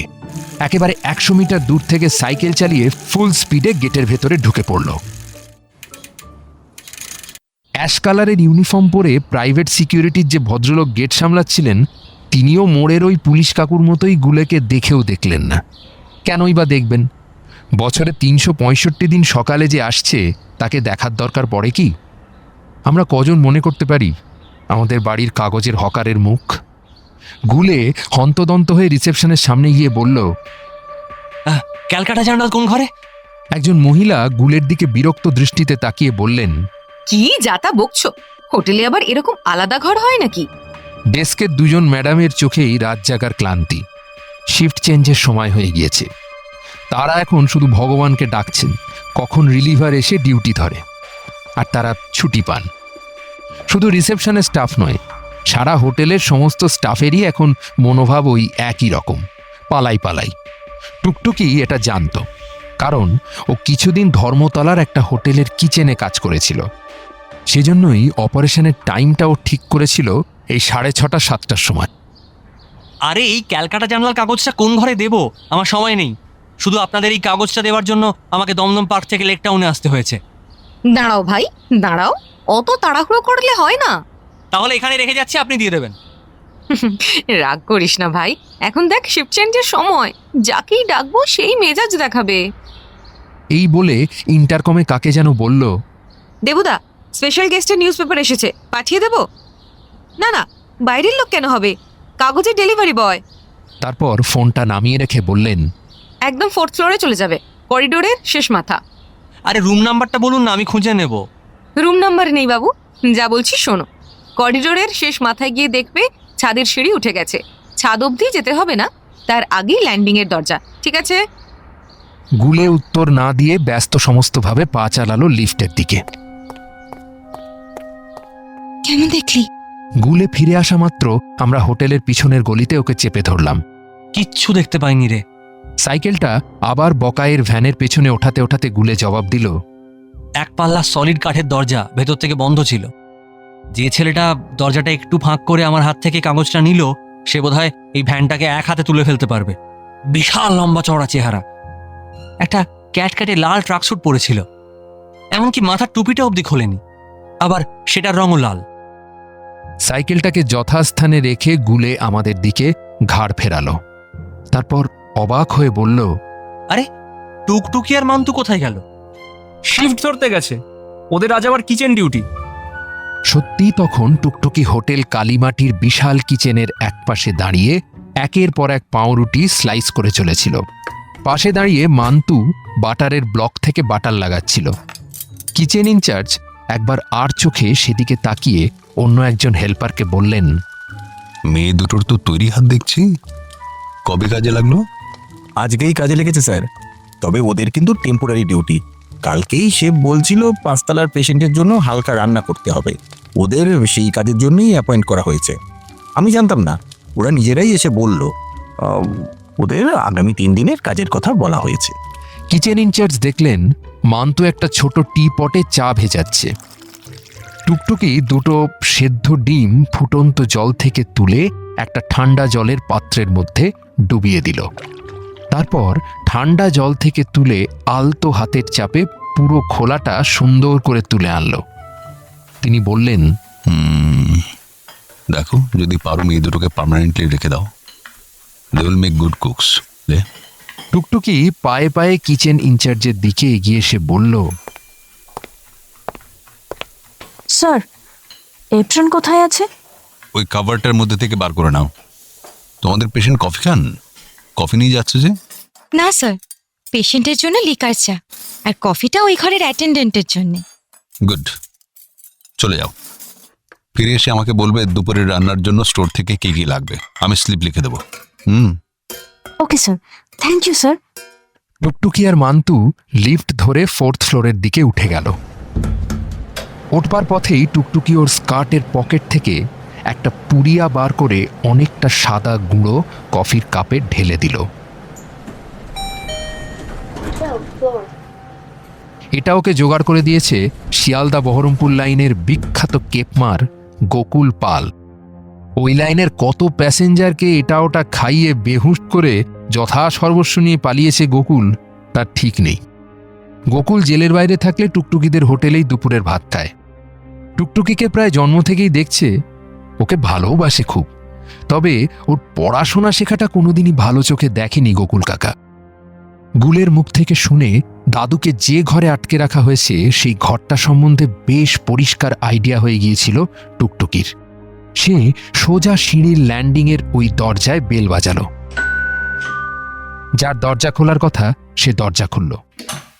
ক্যাটক্যাটে লাল ট্র্যাকস্যুট আর টুপি পরা দৈত্য। মান্তু বাইরে দাঁড়িয়েছিল। টুকটুকি ব্রেকফাস্টের ট্রে নিয়ে ঘরে ঢুকল। দরজার লাগোয়া সেই ঘরটা বসার ঘর। উল্টো দিকের দেয়ালে আরেকটা দরজা, ওই দরজা দিয়ে পাশের ঘরটায় যাওয়া যায়। উল্টো দিকের দরজাটার একটা পাল্লা অল্প একটু খোলা, তার ফাঁক দিয়ে যা দেখল তাতে টুকটুকির মনে হলো সে অজ্ঞান হয়ে যাবে। টুকটুকি দেখল হাসপাতালের বেডের মতন একটা লোহার খাট। খাটটায় যিনি শুয়ে আছেন তার ফর্সা রোগা পায়ের গোছ দুটো ছাড়া শরীরের আর কিছুই প্রায় দেখা যাচ্ছে না। তবে হতাশ হওয়ার জন্যে ওইটুকুই যথেষ্ট, কারণ একটা পা লোহার শেকল দিয়ে খাটের রেলিংয়ের সঙ্গে বাঁধা রয়েছে। ওদিকেও তো দেখার কি আছে, ট্রেটা টেবিলের ওপর নামিয়ে বেরিয়ে যাও। লাল দৈত্যের গলার স্বরটা অদ্ভুত ঠান্ডা, শুনলে শরীরে কাঁপুনি লাগে। আমাকে বলেছে খাওয়া হয়ে গেলে বাসনগুলো নিয়ে যেতে। বেরিয়ে যাও। আমি দাঁড়াচ্ছি স্যার, বারবার ওপর নিচ করা। ঘাড়ের পেছনে একটা ছোট্ট ধাক্কা। টুকটুকি প্রায় উড়েই ল্যান্ডিংয়ে বেরিয়ে এলো। পেছনে শব্দ করে বন্ধ হয়ে গেল নম্বর ছাড়া ঘরের দরজা। টুকটুকির মুখটা লাল হয়ে গেল। সে দাঁত দিয়ে ঠোঁট কামড়ে 1 মিনিট কি যেন ভাবল, তারপর মান্তকে বলল, তুই এখানে দাঁড়িয়ে না থেকে ছাদে উঠে যা। কেউ বাই চান্স ছাদে গেলে এমন ভাব করবি যেন ছাদে কাপড় মেলতে গেছিস। আমি তারু আর বকাইকে পাঠাচ্ছি, ওরা বলে দেবে কি করবি। আর তুই? আমার কাজ আপাতত শেষ, আমি নিচে ওয়েট করছি। নামবার সময় লিফট না ধরে টুকটুকি সিঁড়ি বেয়ে নামতে শুরু করলো। দুটো লিফটেই এখন অনেক লোক, সকলেই প্রায় হোটেলের স্টাফ।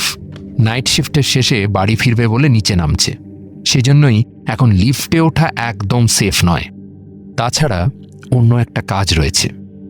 4 তলা থেকে যেখানে সিঁড়িটা ওপরের দিকে উঠেছে সেখানেই দেয়ালের গায়ে একটু ওপরে একটা ফিউজ বক্স। টুকটুকি চট করে একবার চারিদিকে চেয়ে দেখে নিল কেউ দেখছে কিনা। তারপর ফিউজের সুইচটা অফ করে দিয়ে তরতর করে বাকি 4টে ফ্লোর নেমে এসে রিসেপশনের সামনে দাঁড়ালো। রিসেপশনের 2 ম্যাডামের মুখ দেখে মনে হলো তারা এখন মানুষ খুন করতে পারেন। 7টা বাজতে চলল, অথচ রিলিভার আসেনি। টুকটুকিকে দেখে তাদের মধ্যে একজন অত্যন্ত অরিসেপশনিস্ট ভঙ্গিতে খেকিয়ে উঠলেন। কি হলো? টুকটুকি হোটেলের অ্যাপ্রন পরে আছে, কাজেই তার পরিচয় নিয়ে সন্দেহ নেই, তাকে ধমকানোই যায়। আর 4 তলার ইলেকট্রিকের লাইন চলে গেছে। জানি, এর মধ্যেই 6 জন বর্ডারের ফোন এসে গেছে। বেদম চেঁচাচ্ছে সবাই। এদিকে রঘুদা বলছে জেনারেটরের তেল ফুরিয়ে গেছে, কেউ কিচ্ছু দেখে না। একটা চিড়িয়াখানা হয়েছে এই হোটেলটা। অন্য মহিলা বললেন, এত সকালে ইলেকট্রিশিয়ান কোথায় পাই বলো তো? এই বলে একটা ডায়েরি বার করে ভদ্রমহিলা বোধহয় এলাকার ইলেকট্রিশিয়ানদের নাম্বারই খুঁজতে শুরু করলেন। আমার দাদা পাশেই থাকে, ইলেকট্রিকের কাজ জানে, ডাকবো? যাও তো বোনটি, ডেকে আনো। একটা হাঁফ ছেড়ে ভদ্রমহিলা ব্যাগ থেকে টিস্যু পেপার বার করে মুখ মুছতে শুরু করলেন। অন্যজন ততক্ষণে ইন্টারকমে বলে যাচ্ছেন, প্লিজ স্যার 5টা মিনিট সময় দিন। না স্যার, এখানে তো এমনিতে লোডশেডিং হয় না, তাই জেনারেটর স্ট্যান্ড বাই থাকে না। আমি দেখলাম টুকটুকি হন্তদন্ত হয়ে পিছনের গলিতে ঢুকছে। আমরা ওর দিকে এগিয়ে যেতেই ও আমাদের ঘাড় ধরে তরবর করে বুঝিয়ে দিল কি কি করতে হবে। সময় থাকলে ওর বুদ্ধির তারিফ অবশ্যই করতাম। আমরা মোটেই হিংসুটি নই, কিন্তু সময়টাই ছিল না। বকায়ের গাড়ির সিটের নিচ থেকে আমার যন্ত্রপাতির ক্যানভাসের ব্যাগটা বার করে আমি আর বকাই হোটেলে ঢুকলাম। আমাদের কিচেনের মেয়েটা তোমাদের পাঠিয়েছে? হ্যাঁ, কি হয়েছে? 3rd ফ্লোরের লাইন চলে গেছে, দেখে এসো। বকাই লিফটের দিকে হাঁটতে হাঁটতে ঘাড় ঘুরিয়ে বলল, সকালবেলায় ঘর থেকে ডেকে এনেছেন, পয়সা দেওয়ার সময় কিন্তু কথাটা মাথায় রাখবেন। রিসেপশনিস্টদের মধ্যে একজন অন্যজনকে বললেন, এইটুকু ছেলে কেমন পয়সা চিনে গেছে, তাই না? বকাইকে বললাম, বাড়াবাড়ি করিস কেন? একটু ন্যাচারাল টাচ দিলাম আর কি। 4 তলার সিঁড়ির বাঁকে বকায়ের হাতে একটা প্লায়ার্স আর কিছুটা তার দিয়ে দাঁড় করিয়ে দিলাম। বললাম, যা পারিস খুটখাট চালিয়ে যা, শুধু ভুল করেও সুইচটাকে ওপরে তুলবি না, তাহলে লাইন চলে আসবে। তারপর এদিক ওদিক দেখে কয়েকটা সিঁড়ির ধাপ টপকে ল্যান্ডিংয়ের বন্ধ দরজাটার সামনে গিয়ে দাঁড়ালাম। ব্যাগ থেকে স্ক্রুড্রাইভার বার করে খুব তাড়াতাড়ি চাবির ফুটোর ওপর লাগানো স্টিলের পাতটা খুলে ফেললাম। বেশ বড়সড় একটা গর্ত পাওয়া গেল, যেটার মধ্যে দিয়ে তাকালে পুরো ঘরটাই দেখা যাচ্ছে, এবং যা দেখলাম তা মোটেই সুন্দর দৃশ্য নয়। লাল ট্র্যাকস্যুট পরা দৈত্যটি এখন একটা বড় সোফার ওপর প্রায় পুরোটা জুড়েই কেতরে পড়ে রয়েছে। টুকটুকি বলেছে এইভাবে অন্তত 12 ঘন্টা ঘুমিয়ে থাকবে। তাহলে এই ঘরের লকটা ভেতর থেকে খুলবে কে? দাদুর পা তো শেকল দিয়ে বাঁধা। সময় নেই, একদম সময় নেই। শিফট চেঞ্জের সময় শেষ হয়ে আসছে, বড়জোর আর 10 মিনিট। তারপরেই মর্নিং শিফটের লোকেরা যে যার পজিশন নিয়ে নেবে। চারিদিকে ঘুরতে শুরু করবে হোটেলের স্টাফ, সিকিউরিটি এবং কে জানে হয়তো মাফিয়া জয়সওয়ালের নিজস্ব লোকজন। আমি ঊর্ধ্বশ্বাসে দৌড়ে ছাদে উঠে গেলাম। আমাকে ভালো করে না দেখেই মান্তু একটা চাদরকে টান টান করে মেলতে শুরু করেছিল। আমি ওকে ডাকলাম, ছাড় ছাড় ছাড়ো সব, এদিকে আয়, কাজ আছে, চলে আয়। তুই? আমি ভাবলাম বুঝি একা দাঁড়িয়ে থাকতে যে কি ভয় করছিল। তোকে কি বলবো তারু? আমি কোনো উত্তর দিলাম না, সময় নেই। ছাদের পাঁচিল দিয়ে ঝুঁকে দেখলাম নিচেই একটা কার্নিশ। সেই কার্নিশের গায়ে যে জানলাটা দেখা যাচ্ছে সেটাই নিশ্চয়ই ল্যান্ডিংয়ের ঘরের জানলা। আমি যন্ত্রের ব্যাগটা কাঁধে নিয়ে পাঁচিলের ওদিকে ঝুলে পড়লাম। তারপর হাত দুটো ছেড়ে দিতেই কার্নিশের ওপরে ল্যান্ড করলাম। ঠিক 2 সেকেন্ড বাদে আমার পাশে এসে দাঁড়ালো মান্তু। তবে ও লাফ মারেনি, একটা জলের পাইপ ধরে ঠিক কাঠবেড়ালির মতন নেমে এসে কার্নিশের ওপরে দাঁড়ালো। এবার দুজনেই তাকালাম বন্ধ জানলাটার দিকে। যথারীতি শক্ত লোহার গ্রিল দিয়ে জানলাটা ঢাকা, তারপরে কাঠের দুটো পাল্লাও ভেতর থেকে বন্ধ। একটা দীর্ঘশ্বাস ফেলে আমি ব্যাগ থেকে রেঞ্চ আর প্লায়ার্স বার করলাম। তারপর মান্তুকে জিজ্ঞেস করলাম, পারবি? যখন পেট ভরে খেতে পেতাম না তখন অনেক সহজে করতে পারতাম। এখন তো একটু মোটা হয়ে গেছি, তবু মনে হয় পেরে যাব। 10 মিনিট লাগলো উইন্ডো এসিটাকে ফ্রেম থেকে বার করে কার্নিশে নামিয়ে রাখতে।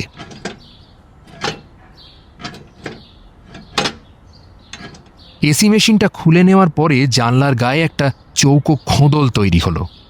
তার ওদিকে শ্রী মল্লার সোমের বিস্ফারিত দুটো চোখও দেখতে পাচ্ছিলাম।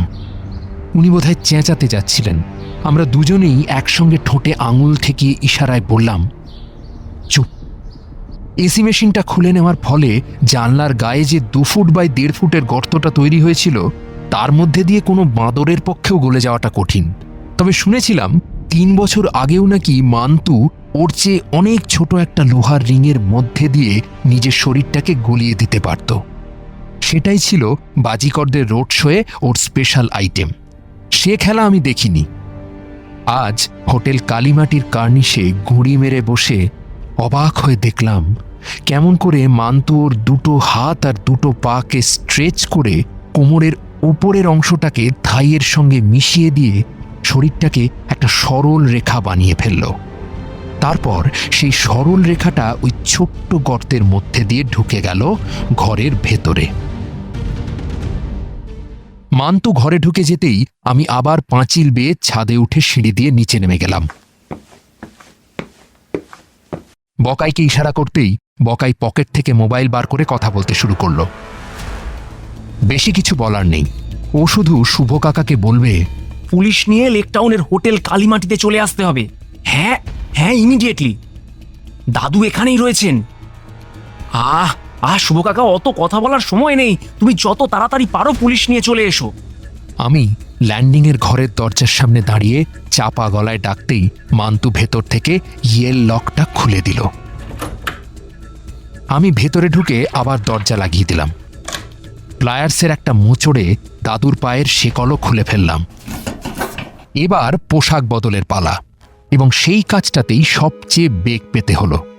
দাদু কিছুতেই ওই লাল ট্রাকস্যুট পরতে রাজি হচ্ছিলেন না।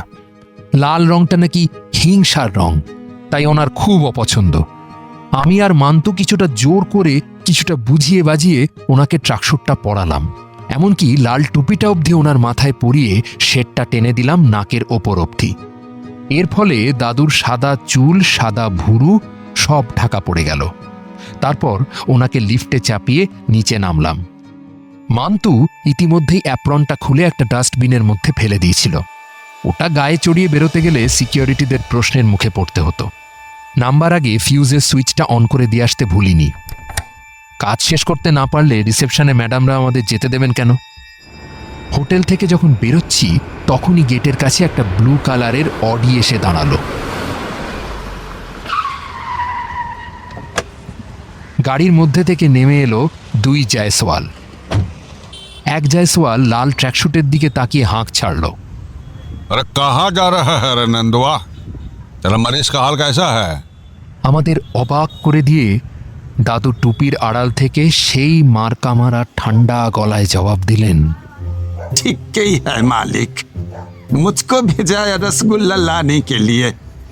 अभी हम रसगुल्ला लेके ही लौटेंगे। हाँ हाँ जल्दी जा, हमको मरीज से मिलना है। পেঁপে মাথা জয়সওয়াল হোটেলে ঢুকতে ঢুকতে মন্তব্য করল, अजीब लोग सुबह सुबह रसगुल्ला लेकर बैठ गया है।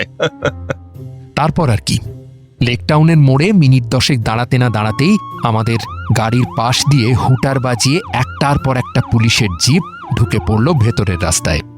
তারই একটার মধ্যে থেকে শুভ কাকা নেমে এসে দৌড়তে দৌড়তে আমাদের গাড়িতে উঠে পড়লেন। তারপর অত্যন্ত উদ্বিগ্ন গলায় জিজ্ঞেস করল, এ কি, তোরা যে বললি বাবাকে রেস্কিউ করেছিস, কোথায় বাবা? মাথার টুপিটা খুলে ম্যাজিশিয়ানের কায়দায় বাও করে দাদু বললেন, এই যে আমি এখানে। সবাই একসঙ্গে আনন্দ উচ্ছ্বাসে হেসে উঠল। আর এই ছিল আমার মেমোরেবল এক্সপিরিয়েন্সের কাহিনী। তোমরাই বলো, এই এক্সপিরিয়েন্সটা কতটা আনন্দের।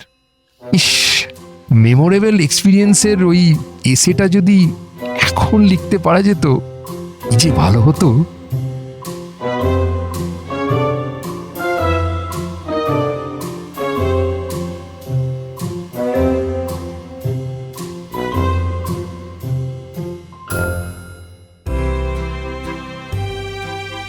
ওয়ান-7 FM রেইনবোতে গল্প স্বল্প অরিজিনালসে আজ শুনলেন নাইট স্কুলের কমান্ডো দল। লিখেছেন সৈকত মুখোপাধ্যায়। গল্পের কথক এবং তারুর ভূমিকায় আত্রেয়। গল্পের সূত্রধার সৌমি। দাদু এবং বাচ্চাদের বাবা সুদীপ্ত। লোটন কাকা অমরজিৎ। প্রথম কাস্টমার মৌসুমী। দ্বিতীয় কাস্টমার সৌরদীপ। তারুর বাবা কল্পলাল। গুলে অর্ণব।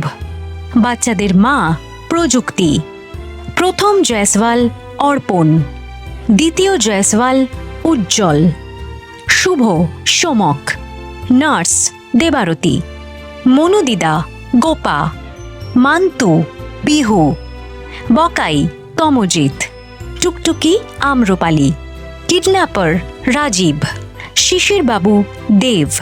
প্রথম রিসেপশনিস্ট অভিপ্সা। দ্বিতীয় রিসেপশনিস্ট শ্রেয়া। কিচেন ইনচার্জ অর্পণ। কিচেন হেল্পার শুভদা। সমগ্র পরিকল্পনা এবং পরিচালনা শুভদা। শুনলেন গল্প স্বল্প।